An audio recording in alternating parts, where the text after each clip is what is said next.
ناګل نوم مې په ویډیو کې واغستو، په هغې مې ویډیو جوړ کړه، نو هغه 15 لکه کسانو وکتل او عمره مې کوله. ما یا پاکه پروردګاره ټول مسلمانان او پښتانه عمرې له راولي او د هغو والدینو بخلي، نو هغه چې د 11,000 کسانو وکتل.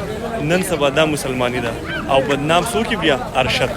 خو خدای دې تاسو له د نیک هدایت وکړي. نو امین ثم السلام علیکم ملګرو، تاسو د ارشد کلونجي د خبرې واورېدلې. ما د سناګون نوم په خوله باندې یاد کړه، په ویډیو من 15 لکه ویوز رال او کو بیا د پاک ځای لاړم او بیا ټول مسلمانانو دپاره مې دعا وکړه، د هغه باندې 11,000 ویوز رال.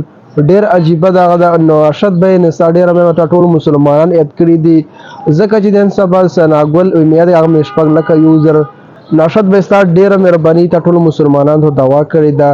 نن سبا ارشد به موږ تاسو سره ولاړ وي، ځکه چې تا یو ښه ویډیو جوړه کړې ده، ښه پیغام دې ورکړی دی. نو مال راشه د پاک ضلع دا ویډیو کړې ده او یو ښکلې ټول مسلمانان یاد کړي. په دې په سره موږ تاسو ستا د ویډیو سره موږ ویډیو ریکشن ویډیو جوړه کړه، نو ځکه چې تاسو سره موږ یو، ځکه چې ښه ویډیو دې جوړه کړې ده، ښه پیغام دې ورکړی دی. مال دا ویډیو ټول پښتنو سره شریک کړم. د ویډیو کتلو ډېره مهرباني کوي. دا ویډیو پیج وګورئ، موږ پیج سره هم فالو کوئ او مخکې ملګرو سره لازمي شیر یې کوئ. والسلام.